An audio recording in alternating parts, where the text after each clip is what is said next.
अंजलि और बाकी के लोग भी उसके इस तोहफे को देखकर चौंक गए थे और फिर उसके बाद उसने जो कहा वो सुनकर तो और भी चौंक गए थे। जैसे ही उस आदमी ने अपना कमेंट खत्म किया, इधर से गर्वित और प्रीतम के मुंह से एक साथ निकला, अरे वाह क्या बात कही है, जियो मुरारी। इधर कमेंट सेक्शन में भी जो लोग अभी तक गर्वित और प्रीतम की टांग खींचने में लगे हुए थे, उन्होंने भी उस आदमी की तारीफ करना शुरू कर दिया था। हाँ यार, एक आदमी को कैसा होना चाहिए, हमारे नए एडमिन जैसा होना चाहिए। भाई ये आदमी पैसे नहीं अनुभवों से बात करता है, क्या बात है। आपको ढेर सारे लाइक सर, आप उन पैसे वाले बापों की बिगड़ी हुई औलादों से 1 लाख गुना अच्छे हो। वैसे आप बता सकते हो कि आप काम क्या करते हो? जब एडमिन की तारीफ में ये सब कमेंट आने लगे तो आकाश अपने आप ही शांत हो गया था और थोड़ी देर में उसने चैट रूम भी छोड़ दिया। जैसे ही उसके गायब होने का नोटिफिकेशन चैट रूम में आया तो गर्वित समेत सारे लोग उसके ऊपर हंसने लगे। अंजलि, ये चैट रूम का एडमिन कौन है? तभी अंजलि के पीछे से एक आवाज आई। अगले ही पल एक लड़की अंजलि के बगल में आकर लेट गई और कैमरे की तरफ देखकर हाथ हिलाने लगी। उस लड़की के बाल लंबे, चेहरा हल्का सा लंबा और नाक तीखी सी थी। उसने भी थोड़ा मेकअप किया हुआ था, जो बिना कुछ सोचे ही अंजलि के लाइव में घुस आई थी। हेलो गाइस, ये मेरी फ्रेंड और मेरी रूम पार्टनर डिंपल है। मुझे तो लगता है कि ये मुझसे भी ज्यादा सुंदर है। अब आप ना मुझसे थोड़ा सा ध्यान हटाकर इसके ऊपर थोड़ा सा ध्यान दीजिए। वैसे मैंने इसकी लाइव का लिंक कमेंट सेक्शन में डाल दिया है, आप जा सकते हैं वहां। अंजलि ने डिंपल का इंट्रोडक्शन करवाते हुए कहा। डिंपल भी अंजलि का लाइव देख रही थी। जब उसने देखा कि उसके कमेंट सेक्शन में 5 चांद पड़े हुए थे तो उसका दिमाग ही खराब हो गया। वो अपने मन में इन चारों के पैसे जोड़ रही थी और अचानक उसके मुंह से निकला 50,000। उन चांदों को देखकर डिंपल का भी मन कर रहा था कि वो उस अमीर आदमी से मिले और बात करे जिसने अंजलि को इतना बड़ा तोहफा दिया था। लेकिन उससे पहले वो इस आदमी के बारे में जानना चाहती थी। उसने अंजलि के सामने देखा और पूछा, अंजलि, तुमने मेरे सवालों का जवाब नहीं दिया यार। मैं पूछ रही हूं ये आदमी कौन है? ना सिर्फ डिंपल बल्कि सभी लोग ये बात जानने के लिए बेताब थे कि आखिर वो आदमी था कौन जिसने एक ही झटके में अंजलि के ऊपर 50,000 रुपए कुर्बान कर दिए थे। अंजलि ने डिंपल की ओर देखा और कहा, यार पता तो मुझे भी नहीं है ये कौन है, नाम तो मुझे भी नहीं मालूम है और देखने से भी ऐसा ही लग रहा है कि ये सर मेरे लाइफ पर आज पहली दफा आए हैं। सर आप अभी भी यहीं पे हैं ना या गए? अंजलि ने लाइव में पूछा और इतने में उधर से उस आदमी का हाँ का मैसेज कमेंट सेक्शन में आ गया। उसका कमेंट पढ़ते ही डिंपल भी मारे खुशी के पागल हो गई थी। उसने फौरन ही उसे इम्प्रेस करने के लिए कहा, सर आप सच में ही बहुत ही कूल हो, मैं तो आपकी फैन हो गई। आपने मेरी दोस्त अंजलि को 5 चांद दे दिए, ये तो सच में बहुत कूल है। वैसे मैं आपको बताना चाह रही थी कि मैं भी अपना खुद का लाइव शुरू करने की सोच रही थी, तो क्या आप मेरे भी लाइव से जुड़ेंगे?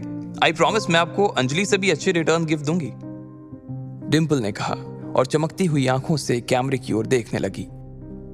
इधर जब गर्वित ने देखा कि लकी भी उस लाइव से जुड़ा हुआ था और पलंग पर लेटकर अपने फोन को देख रहा था तो उसने लकी से कहा, ओए लकी सुन, उसे देखना बंद कर। तू जानता है ना वो 1 नंबर की लालची लड़की है, पैसे देखते ही उसकी जुबान लपलपाने लगती है। कितनी बेशरम है यार ये, गर्वित ने कहा। लकी ने उसकी बात को सुनकर भी अनसुना कर दिया और आगे फोन की स्क्रीन की ओर देखता रहा। डिंपल, अंजलि ने कहा और उसे गुस्से में देखने लगी। वो जबरदस्ती अंजलि का आइडिया चुरा कर उसका काम खराब करना चाह रही थी। जैसे ही डिंपल ने अंजलि को देखा तो उसने कहा, मुझे तो तुमने कभी बताया ही नहीं कि तुम अपना लाइफ शुरू करने वाली हो। अगर तुमने शुरू कर भी दिया हो तो तुम्हें क्या लगता है कि तुम मेरे इस चांद को मुझसे छीन लोगी? डिंपल ने उसकी बात नहीं सुनी और कैमरे में देखते हुए बोली, सर मैं अपने बारे में ना आपको एक इंटरेस्टिंग फैक्ट बताना चाहती हूँ। मैं अभी तक सिंगल हूँ और मुझे ना आज तक कोई आपके जैसा बंदा मिला नहीं है। मिल भी कैसे सकता था सर, अब आप जैसे तो सिर्फ आप ही हो ना। अब अगर आपको भी कोई मेरी जैसी बंदी ना मिली हो ना तो हम लोग मिल सकते हैं, एक दूसरे को जान सकते हैं। सर आपका तो पता नहीं, लेकिन मुझे तो आपसे मिलने की ना बहुत ज़्यादा एक्साइटमेंट हो रही है, डिंपल ने कहा और शर्म के मारे अपने गालों को लाल कर लिया।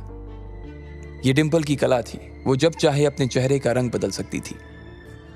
जैसे ही उसने ये बात कही, नीचे किसी ने कमेंट किया, क्या कहा तुमने, तुम सिंगल हो? उसे पढ़ते ही डिम्पल एक बार के लिए बैकफुट पर आ गई, लेकिन सिर्फ उस चांद वाले आदमी का अटेंशन लेने के लिए उसने अपने आप को कैमरे पर सिंगल बता दिया था। और अगर वो चांद वाला आदमी इसमें इंटरेस्ट दिखाता तो उसके लिए सच में सिंगल भी हो जाती। वो सिर्फ एक ही चीज देखती थी, पैसा। ये लड़की यार पैसों के अलावा किसी की भी सगी नहीं हो सकती यार। कैसी लड़की है यार ये, प्रीतम ने कहा। लकी ने उसकी तरफ देखा मगर उसकी आंखों में कोई गुस्सा नहीं था। हाँ, अभी तक मैं सिंगल ही हूं और आज तक मैंने अपना किसी को बॉयफ्रेंड भी नहीं बनाया है, डिम्पल ने जानबूझकर शर्माते हुए कहा। अरे दीदी, क्या बात कर रही हो, एक लड़के ने नीचे लिखा और चौंकने वाला इमोजी चिपका दिया। अंजलि के चेहरे के भाव भी उस इमोजी जैसे ही हो गए थे। उसने डिम्पल की ओर देखा और पूछा, कैसी बात कर रही हो डिम्पल? सबके सामने लाइव आकर झूठ। पूरी क्लास जानती है कि अभी अभी तुम्हारा लकी के साथ ब्रेकअप हुआ है और पूरी क्लास ये भी जानती है कि तुम आजकल राहुल के साथ घूमती हो। डिम्पल अंजलि की बात सुनकर हैरान रह गई थी। अरे तुम भी क्या बोल देती हो अंजलि, मैं और राहुल तो बस अच्छे दोस्त हैं यार, और इसके अलावा और कुछ भी नहीं। हम सिर्फ साथ में हैंग आउट करते हैं। और जहां तक बात रही लकी की, तो वो तो बेचारा इतना गरीब है। मैं तो सिर्फ उसकी पढ़ाई में हेल्प करती थी, कभी उसे कोई टॉपिक समझा देती तो कभी उसके नोट्स लिखवा देती थी। हाँ, जब उसे भूख लगती तो हम लोग साथ में गोलगप्पे खाने चले जाते थे, ये मैं मानती हूँ। वैसे वो पैसे देने के लिए खूब इंसिस्ट करता था, लेकिन मैं उसे पैसे नहीं देने देती थी। अब तुम लोग सोच रहे हो कि मेरे और उसके बीच कुछ चल रहा था, ये सब बकवास है यार। डिम्पल से जितना हो सका उसने उतनी सफाई से झूठ बोलते हुए कहा। अंजलि को उसकी बातें सुनकर गुस्सा तो आ रहा था। सर, अगर आप वैसे डिम्पल के बारे में और भी कुछ जानना चाहते हो तो मुझे भी। इससे पहले कि अंजलि आगे कुछ कह पाती, उसने देखा कि एडमिन चैट रूम छोड़कर चला गया था। उसे जाते हुए देखते ही डिम्पल और अंजलि का मुंह उतर गया। इधर लकी ने अपना फोन बंद कर दिया और आंखें बंद करके अमित के पलंग पे लेट गया। उसकी शक्ल प्रीतम और गर्वित को नहीं देख रही थी। वो दोनों भी अभी इस लाइफ से जुड़े हुए थे, लेकिन उन दोनों को भी लकी के लिए काफी बुरा लग रहा था। इधर लकी दीवार में अपनी नजरें गड़ाए उसे एकटक देखा जा रहा था। उसके दिमाग में अभी भी डिम्पल की कही बातें गूंज रही थी। उसे विश्वास नहीं हो रहा था कि डिम्पल यह सब चीजें कह रही थी तो उसकी आंखों में जरा भी दर्द नजर नहीं आ रहा था। वो तो ये सब ऐसे कह गई जैसे उसकी और लकी के बीच जो कुछ था वो सिर्फ लकी का एक सपना था और डिम्पल का उससे कोई लेना देना नहीं था। अगर ऐसे में उसे पता चलता कि लकी कौन था तो फिर वो उन शब्दों के बारे में क्या सोचती जो आज सुबह पूरी क्लास के सामने उसने लकी को सुनाए थे। तो उसकी शक्ल कैसी हो जाती। लकी एक बार तो उसका चेहरा ऐसे देखना चाहता था। ये सब सोचते हुए लकी को कब अमित के बिस्तर पर नींद आ गई उसे पता ही नहीं चला। अगले दिन जब उसके बाकी दोस्त क्लास के बाद अपने कमरे पर आ रहे थे तो वो सब लकी को भी अपने साथ ही ले आए थे। वो लोग अपना लंच खत्म कर चुके थे और उसमें उन्होंने थोड़ा बहुत लकी के साथ भी शेयर किया था। इधर लकी अपना बैंक बैलेंस देख रहा था। कल जो 50,000 उसने खर्च किए थे उसे लग रहा था कि उसने समंदर में से सिर्फ एक बूंद पानी निकाल ली थी। क्या सारा टाइम फोन ही देखता रहेगा? मेरी वार्डन से बात हो गई है, उसने कहा है कि तुम जब चाहो तब फिर से शिफ्ट कर सकते हो, इसलिए हम आज ही तुम्हारा कमरा खाली करके सारा सामान यहां से ले जाएंगे। अमित को भी कोई दिक्कत नहीं है, उसने भी हाँ कर दी है, प्रीतम ने कहा। लकी का भी उस कमरे में अकेले मन नहीं लग रहा था, इसलिए उसने भी हाँ कर दी थी। यार तुम लोग ना सच में जानो मेरी, लकी ने कहा और प्रीतम और गर्वित के गले लग गया। अबे जा, सिर्फ गले लगने से काम नहीं चलेगा, शाम को ना असली पार्टी देनी पड़ेगी, गर्वित ने कहा और झूमते हुए बॉटल की ओर इशारा कर दिया। सब लोगों को हंसी आ गई। वो लोग मजे मस्ती कर रहे थे कि इतने में अमित आ गया। जैसे ही वो कमरे में घुसा तो सबने उसकी उतरी हुई शक्ल देखी। वो बहुत उदास नजर आ रहा था। क्या हुआ भाई? लकी ने पूछा। अमित ने उसकी बात का कोई जवाब नहीं दिया और कुर्सी पर आकर बैठ गया। सब लोग जो कि अपने अपने बिस्तर पर लेट चुके थे वो अमित की ऐसी उतरी हुई शक्ल को देखकर फिर से बैठ गए। बताना भाई क्या हुआ? स्पोर्ट्स अथॉरिटी ने फिर से तेरे साथ कोई गेम कर दिया क्या?